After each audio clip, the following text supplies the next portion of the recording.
এবাৰ ভগৱান বিষ্ণু আৰু মা লক্ষ্মী হৰিদ্বাৰৰ পৰা গংগালৈ চাই আছিল আৰু তেতিয়াই মা লক্ষ্মীয়ে দেখিলে যে বহুত মানুহে গংগাত স্নান কৰি হৰ হৰ গংগা বুলি কৈ উঠি আহিছে আৰু মা লক্ষ্মীয়ে দেখিলে যে ইমান সুন্দৰকৈ গংগাত স্নান কৰি অহাৰ পিছতো সেই মানুহসকলৰ মুখত সুখ দেখা নাছিল আৰু তেতিয়াই মা লক্ষ্মীয়ে ভগৱান বিষ্ণুক সুধিলে, হে প্ৰভু, এই সকলোবোৰ মানুহে ইমান ধুনীয়াকৈ গংগাত স্নান কৰিছে, কিন্তু তেওঁলোকৰ মুখত অকণমানো সুখ দেখা নাই। তেওঁলোক ইমান উদাস হৈ আছে কিয়? কি তেওঁলোকৰ পাপ খণ্ডন হোৱা নাই নেকি? গংগাত এতিয়া সত্যতা নোহোৱা হল নেকি প্ৰভু? তেতিয়া ভগৱান বিষ্ণুৱে কলে, গংগা সামৰ্থ্য একেই আছে, কিন্তু তেওঁলোকে গংগাত স্নান কৰাই নাই। কথাখিনিৰ মাজলৈ যোৱাৰ আগতে আমাৰ দৰে আপুনিও যদি ভগৱানৰ বিশ্বাস কৰে তেনেহলে কথাখিনি সম্পূৰ্ণকৈ শুনিব, কাৰণ ভগৱানৰ কথা আধাতে এৰিব নাপায়। তেতিয়া ভগৱান বিষ্ণুৱে কলে, গংগা সামৰ্থ্য একেই আছে দেৱী, কিন্তু তেওঁলোকে গংগাত স্নান কৰাই নাই। তেওঁলোকৰ পাপ কেনেকৈ খণ্ডন হব? তেতিয়া মা লক্ষ্মীয়ে কলে, কিয়? তেওঁলোকে চোন গংগাত স্নান কৰিছে, হকচোন এতিয়াও তেওঁলোকৰ গা তিতিয়ে আছে। তেতিয়া ভগৱান বিষ্ণুৱে কলে, তেওঁলোকে গংগাত বুৰ মাৰিছে আৰু উঠি আহিছে। এনেকৈ গংগাত স্নান কৰিলে পাপমুক্ত নহয় দেৱী। ইয়াৰ ৰহস্য তোমাক মই বেলেগ এদিনা বুজাই কম বুলি সেই জেগাৰ পৰা গুচি গল। তাৰ পিছত এদিন দুয়োৰে গংগা নদী পাৰৰ এটা সৰু ৰাস্তাৰে গৈ আছিল। সেইদিনা খুব বৰষুণ আছিল। চাৰিওফালে পানী আৰু গেলাৰ আৱৰ্জনাৰে ৰাস্তাটো ভৰি পৰিল। ভগৱান বিষ্ণুৱে দেখিলে যে এই সকলোবোৰ গেলাৰ আৱৰ্জনা আৰু পানীৰ এটা প্ৰকাণ্ড গাঁতত সোমাই গৈছে, আৰু ভগৱান বিষ্ণুৱে তেওঁৰ নিজৰ মায়া লীলাৰে এজন বৃদ্ধ মানুহৰ ৰূপ ললে আৰু মা লক্ষ্মী কলে, মই এই গাঁতটোত এতিয়া সোমাই পৰিম, তুমি খুব জোৰ জোৰকৈ চিঞৰিবা আমাৰ সহায়ৰ বাবে আৰু কবা, আহি থাকোঁতে মোৰ বৃদ্ধ স্বামী অকস্মাত এই প্ৰকাণ্ড গাঁতটোত সোমাই পৰিল। যেতিয়া আমাৰ দৰে বৃদ্ধজনক যোনে সহায় কৰিব আহিব তেওঁক কবা, মোৰ স্বামী এজন নিষ্পাপ হয় আৰু যিয়ে তেওঁক স্পৰ্শ কৰিব তেওঁ এজন নিষ্পাপ ব্যক্তিহে মোৰ স্বামীক স্পৰ্শ কৰিব, নহলে ভস্ম হৈ পৰিব বুলি কবলৈ কলে। সেইমতে মা লক্ষ্মীয়ে সহায় বিচাৰি চিঞৰিব ধৰিলে। মা লক্ষ্মী মাত শুনি গংগাত স্নান কৰি থকা সকলো ব্যক্তি এজনৰ পাছত সিজনকৈ উঠি আহি দেখিলে যে এজনী সুন্দৰী যুৱতীয়ে সহায় বিচাৰি চিঞৰি আছে। এইখিনিলৈকে যদি ভিডিঅ'টো চাই ভাল পাইছে, ভিডিঅ'টো এটা লাইক কৰি দিব আৰু চেনেলটো ছাবস্ক্ৰাইব কৰি বেল আইকনটো অন কৰি থব। আৰু ওচৰ চাপি আহি মানুহবোৰে মা লক্ষ্মীক সুধিলে, কি হৈছে তোমাৰ? তুমি কিয় চিঞৰি আছা? তেতিয়া মা লক্ষ্মীয়ে কলে, মোৰ স্বামী আৰু মই আহি থাকোঁতে অকস্মাত মোৰ বৃদ্ধ স্বামী এই প্ৰকাণ্ড গাঁতটোত সোমাই পৰিল। আৰু সেই মানুহবোৰে প্ৰকাণ্ড গাঁতটোত দূৰৰ পৰা চালে আৰু চাই পিনি সুন্দৰী কন্যাৰূপী মা লক্ষ্মীক কলে, মৰিব দিয়া, বৃদ্ধ মানুহ যেতিয়া মৰিবই এদিন, তুমি মিছাতে চিন্তা নকৰিবা, আমি আছো, তেনেকৈ কলে। আৰু তাৰ মাজৰে কেইজনমানে সেই বৃদ্ধজনক উঠোৱাৰ চেষ্টা কৰিছে, কিন্তু মা লক্ষ্মীয়ে কৈ আছে যে যিজন নিষ্পাপ সেইজনেহে মোৰ স্বামীক স্পৰ্শ কৰিব। মা লক্ষ্মীয়ে কথাষাৰ শুনি সকলো মানুহে জেগাতে ৰৈ গল আৰু সেই সকলো মানুহে মনতে ভাবিলে যে আমিতো পাপ খণ্ডন কৰিবৰ বাবেহে গংগাত স্নান কৰিছো, কিন্তু আমিতো পাপীয়ে হয়। যদি এই বৃদ্ধজনক উদ্ধাৰ কৰিবৰ বাবে গৈ চুই দিওঁ তেতিয়াতো আমি ভস্ম হৈ যাম। তেনেদৰে ভাবি তেওঁলোক সকলোবোৰ এটা এটাকৈ সেই স্থানৰ পৰা আঁতৰি গল। সন্ধিয়া হৈ আহিল আৰু ভগৱান বিষ্ণুৱে মা লক্ষ্মীক কলে, এতিয়া দেখিলা এই সকলোবোৰ মানুহে গংগাত স্নান কৰি আহিছে, কিন্তু তেওঁলোকৰ মন এতিয়াও শুদ্ধ হোৱাই নাই।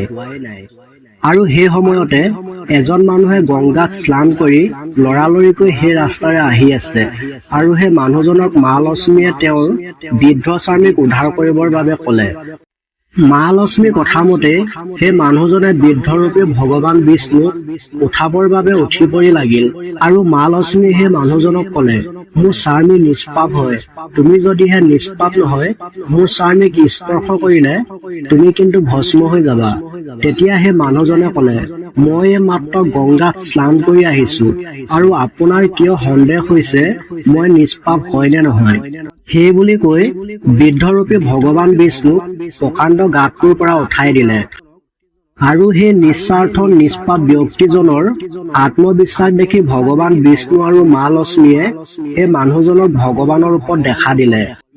আৰু তেতিয়াই মা লক্ষ্মীক ভগৱান বিষ্ণুৱে ক'লে, ইমানখিনি মানুহে গংগা স্নান কৰিছে, কিন্তু তাৰ মাজৰে এজনেহে পাপমুক্ত হ'ল।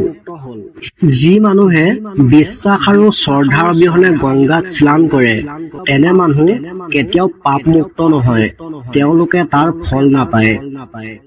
আজি মই তোমাক 7টা কথা কম, আৰু এই 7টা কথা যোনে স্নান কৰোঁতে মানি চলে, তেওঁলোকে কেতিয়াও কোনো বিপদৰ সন্মুখীন নহয়। তেওঁলোকৰ ঘৰত কোনোদিনে অপায় অমংগল নহয়। তেওঁলোকৰ ঘৰত সদায় মা লক্ষ্মী বাস কৰে। তেনে মানুহে কোনোদিনে অভাৱত চলিব লগা নহয়। তেতিয়া মা লক্ষ্মীয়ে ক'লে, প্ৰভু, এনে কি কথা আছে যিবোৰ আমি স্নান কৰা সময়ত মানিব লাগে? তেতিয়া ভগৱান নাৰায়ণে মা লক্ষ্মীক ক'লে, দেৱী, অকল এয়াই নহয়, তোমাক আজি মই আৰু এটা কথা কম, যিটো উলংগ হৈ স্নান কৰা নাৰীয়ে জানিব লাগে, যিটো অতি গুৰুত্বপূৰ্ণ হয়। আৰু তেতিয়া মা লক্ষ্মীয়ে সকলো কথা কবলৈ কৈ একান্ত মনে শুনিব ধৰিলে। আৰু আপুনিও এই কথাকেইটা একান্ত মনে শুনিব, যিকেইটা কথা আপুনি মই সকলোৱে জানিব লাগে। ভগৱান বিষ্ণুৱে মা লক্ষ্মীক ক'লে, স্নান কৰিলে শৰীৰ চাফা হয়, মন মগজু মুকলি হয়, এজন মানুহ নিৰোগী হয়, মুখমণ্ডল উজ্জ্বল হয়।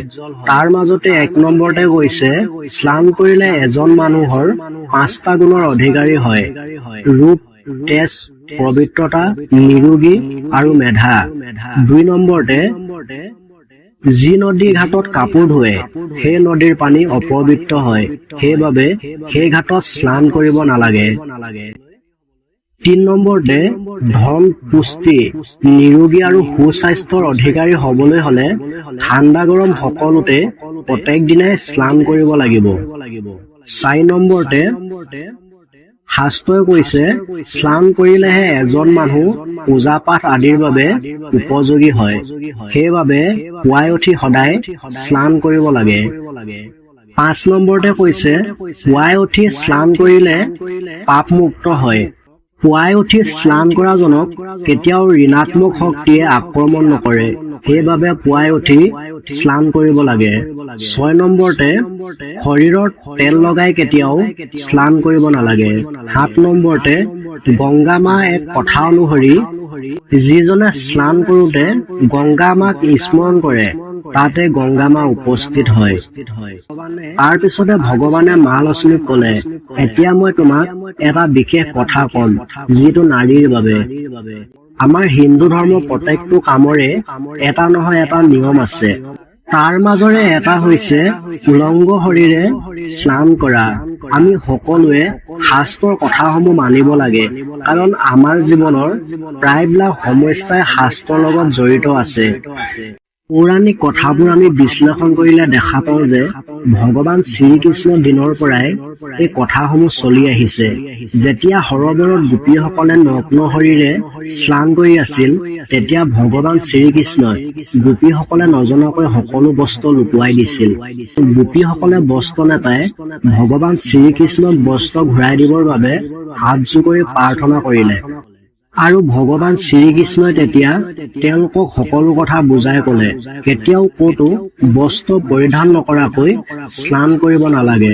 বস্ত্ৰ পৰিধান নকৰাকৈ স্নান কৰিলে জল দেৱতাক অপমান কৰা হয়, সেইবাবে বিবস্ত্ৰ হৈ স্নান কৰিব নালাগে। স্নান কৰাৰ সময়ত বস্ত্ৰ পৰিধান কৰিহে স্নান কৰিব লাগে।